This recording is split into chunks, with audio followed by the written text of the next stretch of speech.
네, 화요일장 마켓7 이슈와 특징주 모두 잡아보겠습니다. 요스탁 유창희 대표 모십니다. 어서 오세요. 안녕하십니까. 네, 안녕하십니까.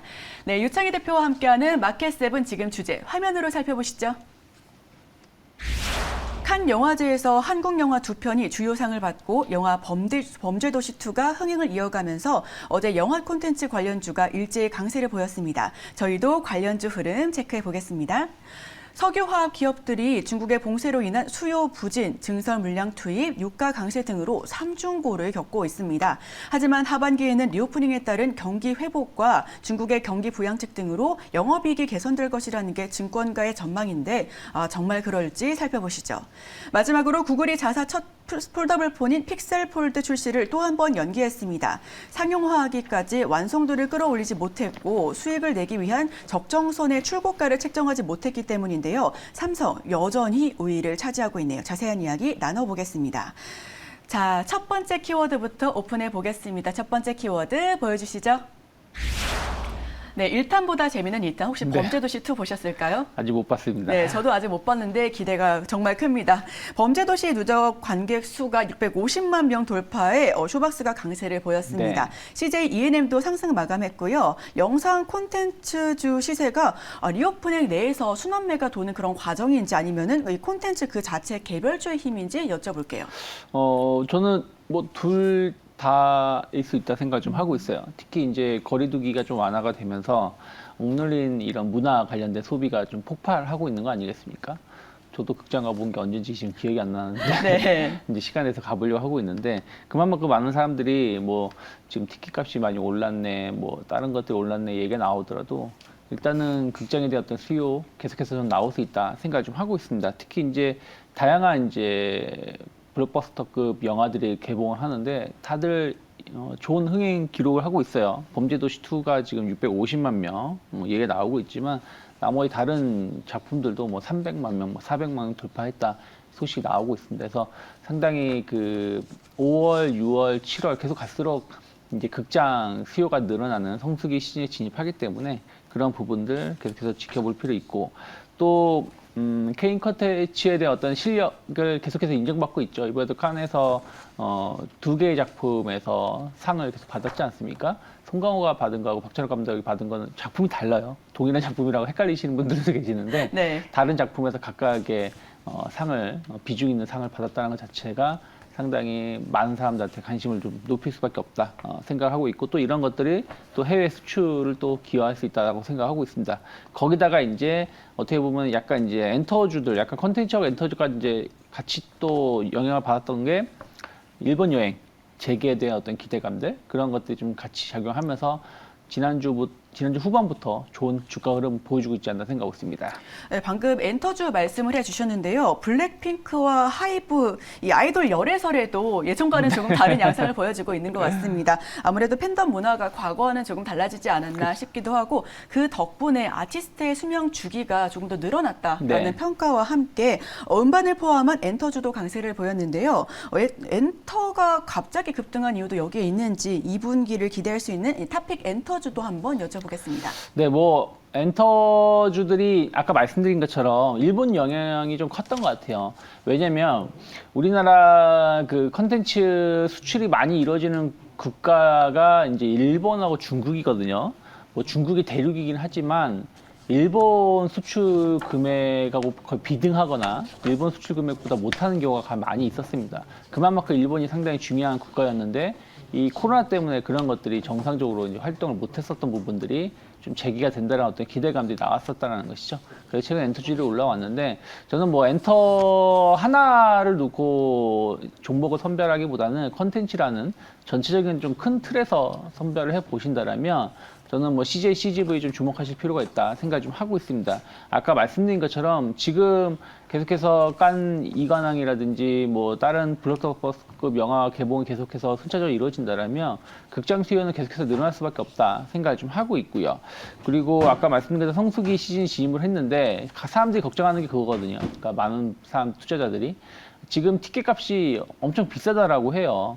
그런 상황에서 지금 처음에는 한두 편이야 볼 수 있겠지만 과연 이것이 계속해서 자주 볼 수 있겠느냐라고 말을 하지만 저는 자주 볼 수 있다 생각을 좀 하고 있습니다. 그만큼 극장이라는 매력은 높기 때문에 안정적인 소비 발생할 수 있다 생각하고 있고 뭐 키오스크든 다른 이제 좀 무인화 하는 부분이 좀 있다 보니까 비용 절감을 좀 많이 할 수 있다 생각을 좀 하고 있습니다. 그래서 저는 최근에 좀 어저께 좀 많이 올라오긴 했습니다만은 충분히 이제 그 매물대 상단을 돌파시키려고 하고 있다라면 현재가 공략 가능하다 생각하고 있고 한 32,000원 정도 목표가 열어놓고 접근해 볼 필요 있지 않을까 생각하고 있습니다. 네, 지금 CJV가 괜찮다라는 말씀해 주셨는데 뭐 지금 계속해서 말씀해 주신 부분들 우리 시청자 여러분들께서도 함께 확인해 보시면 좋을 것 같고요.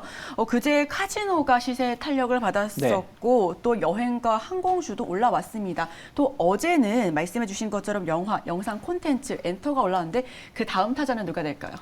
뭐 그 안에서 계속 순환매가 발생할 수 있다. 다만 이제 지금은 여행 포커스이기 때문에 뭐 꾸준하게 좀 올라올 수 있는데 저는 이게 리오프닝하고 또 같이 맞물린다라면 최근에 의류주들이 좋은 흐름을 보여주고 있어요. 뭐 LF라든지 뭐 한섬이라든지 신세계 인터내셔널이라든지 그러니까 그전에는 의류주 하면 OEM, ODM 관련된 기업들이 상승을 보여줬다라면 지금 최근에 주가 흐름을 보신다면 이제 판매 관련된 소비 관련된 섹터의 종목군들이 좀 움직임이 좀 나오고 있으니까 그쪽도 한번 이번 주 주목해 보시면 좋지 않을까 생각하고 있습니다. 의류 쪽 이번 주 한번 주목해 보셔도 좋을 것 같은데요. 이 부분까지도 함께 이야기 나눠봤습니다.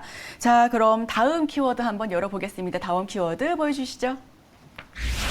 네, 글로벌 쇼티지라는 두 번째 문을 열어보겠습니다. 글로벌 정유 그리고 석유 제품 쇼티지 상황 속에서 원가 부담과 중국 수요 부진을 안고 있는 석유 화학주 지금 현재 관련주의 흐름에 대해서 한번 문의드립니다. 계속해서 러우 전쟁이 장기화되고 있죠. 뭐 이번 주에도 그런 영향 때문에 아마 내일인가요? 해서 유럽 정상들이 러시아 석유 제품 수입 금지 공동 서명 뭐 이런 얘기가 좀 이슈가 좀 있는데 계속해서 그만큼 이제 원자재 관련된 종목군들, 곡물, 에너지 관련된 종목군들 시세가 계속 고공행진을 보여주고 있어요. 그래서 관련된 종목군들이 특별한 이슈가 있을 때 좀 들썩들썩 거리긴 합니다만은 고점을 계속해서 뭐 증가시키기보다는 뭐 제한된 흐름을 좀 보여주고 있어요. 그래서 에너지 관련된 섹터 보신다라면 좀 정유주들이 조금은 우상향 기조를 좀 이어가고 있고 나머지는 뭐 상단하고 하단이 좀 막혀 있는 좀 박스가 흐름을 좀 보여주고 있지 않나 생각을 좀 하고 있는데 정유주가 이제 그러면 왜 조금 더 우상향 기조를 보여주느냐? 그것은 이제 정제 마진에 대한 어떤 기대감들. 가스 요금은 우리가 쉽게 만약에 가스 수입 가격이 2배가 올랐다 해서 공급 가격이 막 바로 2배 올릴 수가 없는 부분들이 좀 있어요. 그래서 좀 그런 영향이 좀 제한적이라면 뭐 정유사들은 바로바로 올릴 수 있지 않습니까? 그래서 그런 부분들이 정제 마진 증가가 실적을 상당히 급증시키면서 기대감을 가져가고 있고 반면에 그러다 보니까 화학주들은 조금 주가 수준이 안 좋죠. 왜 그러냐면 원재료를 수입을 해서 제품을 만들어서 판매를 하는 것인데 뭐 원재료 가격은 계속해서 비쌀 수밖에 없는 상황이고 제품을 만들어서 판매를 하려고 해도 뭐 중국 코로나 봉쇄라든지 물동량 부족 뭐 해운 이런 부분들 때문에 수출이 제대로 되지 않는 부분들 뭐 이런 것들이 좀 발생하다 보니까 좀 수익성이 좀 감소되는 부분들을 보여줘서 오히려 화학주들의 주가는 좀 계속해서 우하향을 보여줬던 것들이 최근의 흐름이 아닌가 생각하고 있습니다. 화학주가 지금 좀 부진한데 이 부분 관련해서 그럼 저가 매수세가 유입이 될 수 있을까요? 최근 들어서 약간의 저가 매수가 좀 유입되고 있는 것 같긴 해요. 그런데 지금 아까 말씀드린 것처럼 러우 전쟁이 언제 끝날지 모르는 것이고 에너지 가격 자체가 특히 그 유가 자체가 어제도 크루드 오일이 116달러를 돌파시키면서 신고가를 기록했기 때문에 저는 이런 유가의 고공행진 자체는 화학주들에 대해서의 어떤 실적을 압박을 계속할 수밖에 없기 때문에 아주 높은 반등을 기대하기는 좀 힘들지 않을까 생각하고 있습니다. 오늘 아까 말씀해 주신 것처럼 내일인가요? 정상회담이 열릴 거라고 하는데 지금 평화인지 혹은 정의인지에 대해서 유럽연합 내에서도 러시아를 두고 지금 대응 관점이 좀 다르다고 합니다. 네. 이 부분이 합의가 좀 불발이 된다면 아직까지 지금 계속해서 우상향을 보여주고 있는 뭐 사료, 밀, 설탕 계속해서 오를까요? 만약 불발을 보인다라면 관련된 기업들이 그러니까 관련된 선물 가격들은 네네. 좀 떨어질 가능성이 높다 생각 좀 하고 있어요. 왜 그러냐면 지금 말씀하신 것처럼 유럽, EU 있는 국가들도 뭐 헝가리 이런 나라들도 러시아하고 좀 친화적인 나라가 있고 또 각 국가별로 독일 같은 경우는 러시아 원유, 가스를 포기할 수 없는 부분들이 있거든요. 그래서 각 국가의 상황이 다른 부분들이 좀 있다 보니까 이게 만약에 정말로 합의가 돼서 러시아를 완벽하게 제재를 한다? 그럼 오히려 그러한 제품들의 수출이 러시아 입장에서는 수출이 쉽지 않기 때문에 가격은 더 오를 수밖에 없는데 만약에 이게 불발된다든가 반쪽짜리 합의, 뭐 선언문에 그친다라면 뭐 관련된 곡물 가격이라든지 원유 선물 가격이라든지 원자재 가격은 조금 하락할 여지가 있지 않을까 생각 좀 하고 있습니다. 네, 오늘 내일 해서 지정학적 리스크를 꼭 참고해 보셔야 할 것 같습니다. 중국 봉쇄 시에 글로벌 탑티어 업체들의 수혜 폭이 클 것으로 기대를 또 하고 있는데 내일부터 6월 1일부터 네. 석유가 전면 업무 복귀와 함께 생산을 재개한다라고 합니다. 오늘 눈여겨볼 수 있는 석유 화학주가 있을까요? 뭐 아까 뭐 정유주 말씀드렸기 때문에 좀 더 관심 SO일 같은 경우 지켜보시면 좋겠고 저는 화학주를 좀 보신다라면 뭐 LG화학 좀 주목해 보실 필요가 있지 않을까 생각을 좀 하고 있어요.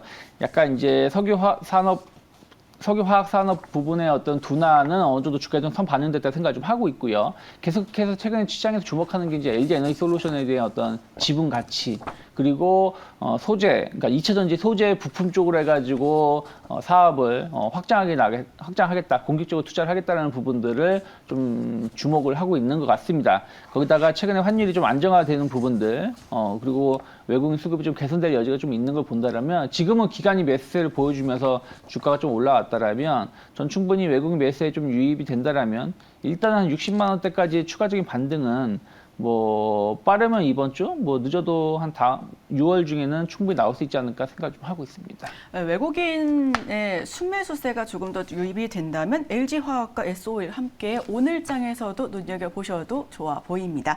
자, 그럼 저희 마지막 키워드 열어보겠습니다. 마지막 키워드 보여주시죠. 네, 폴더블 주도권 대처 우선 삼성전자가 가장 우위에 있는 것 같긴 합니다. 삼성과 모토로라 그리고 애플 등 폴더블에 대해서 선점 전쟁 중에 있는 것 같고요.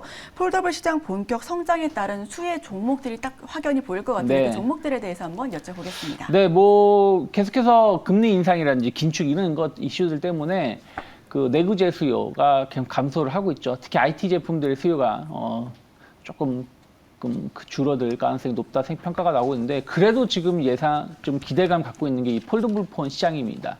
뭐 계속해서 신제품에 대한 어떤 기대감들 높게 나오고 있고 저도 하반기에는 좀 고민을 좀 하고 있어요. 폴더블 폰 관련해서. 그래서 그런 것들이 올해 같은 경우 작년 대비 한 2배 이상 성장한 한 1,500만 대 판매를 지금 예상하고 있고요.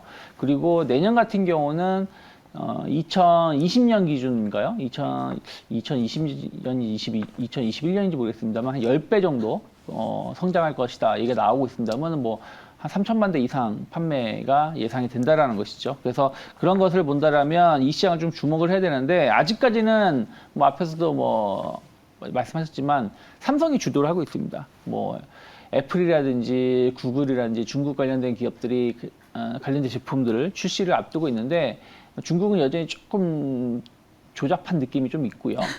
그리고 이제 네. 애플은 계속해서 조금 뒤로 미루는 부분들, 뭐 구글도 마찬가지인 것 같아요. 왜냐면 이게 이 단가가 비싸기 때문에 그래서 그런 부분들에 대해서 수요를 좀 못 맞추고 있는 부분들이 있는데 삼성전자는 그런 것을 좀 잘 맞추고 있는 부분이 있다 보니까 저는 뭐 일단 삼성향 기업들, 뭐 파인테크닉스라든지 뭐 BH 관련된 기업, BH 같은 기업들 계속해서 조금 더 시장에서는 주목할 수 있지 않을까. 특히 이제 8월 제품이 나오기 때문에 그런 거에 대한 어떤 기대감들 나올 수 있지 않을까 생각하고 있습니다. 네, 삼성전자 향으로 기대를 해본다면 파인테크닉스와 BH 꼽아주셨고요. 혹시 대표님 폴더블 폰 써보셨을까요? 저는 뭐 지인들이 쓰는 거 많이 봤습니다. 어떻게 최근에 보면 좀 한 10명 중에서 한 2~3명은 쓰고 있더라고요. 편하다고 하시던가요? 엄청 좋다고 편하다고 오. 하더라고요. 특히 일단은 작잖아요. 작은 부분들에 대해서 남성이든 여성이든 좋아하시는 것 같더라고요. 아무래도 수요가 있으니까 계속해서 공급이 늘어나고 있는 거겠죠. 저도 한 번도 써본 적은 없지만 많이들 이제 쓰시는 것 같은데요. 특히 어제 이재용 삼성전자 부회장과 인텔 CEO와 차세대 메모리 그리고 스마트폰 협력을 논의했다라고 합니다. 해당 내용에 대해서 궁금하실 분들도 많으실 것 같고요. 여기서 수혜를 볼 수 있는 종목군까지 마지막 질문으로 드릴게요. 네. 어저께 이제 뭐 어저께만 있었던 건 아니에요. 작년에도 우리가 인텔 관련해서 파운드리 수주를 삼성이 좀 했습니다. 원래 대만 TSMC가 할 것이라는 어떤 기대감이 있었던 것을 우리나라 기업이 차지를 하면서 상당히 놀랐었던 것들이 있었는데 이런 부분들에 대해서 연장선에서 어떤 미팅이 있었다라고 보시면 될 것 같아요. 특히 이제 인텔이 비메모리 반도체 시장에 이제 다시 재참여를 선언을 했었고 이 부분 관련해 가지고 특정 시장에 대해서만 직접 생산을 하고 나머지는 위탁 생산 가능성이 높기 때문에 여기에 대해서 삼성전자의 역할이 상당히 클 수 있다 생각을 좀 하고 있습니다.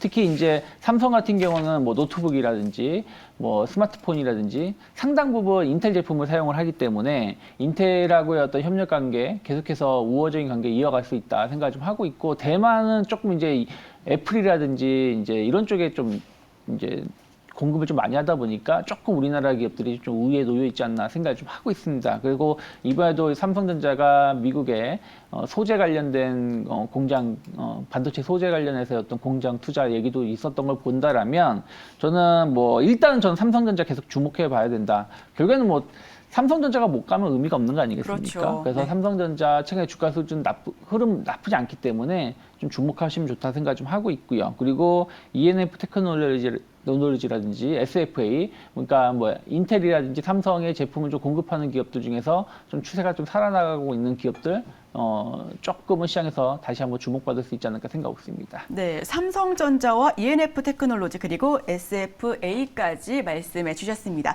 지금까지 화요일장 마켓세븐 뉴스탁 유창희 대표와 함께했습니다. 오늘 말씀 고맙습니다. 고맙습니다.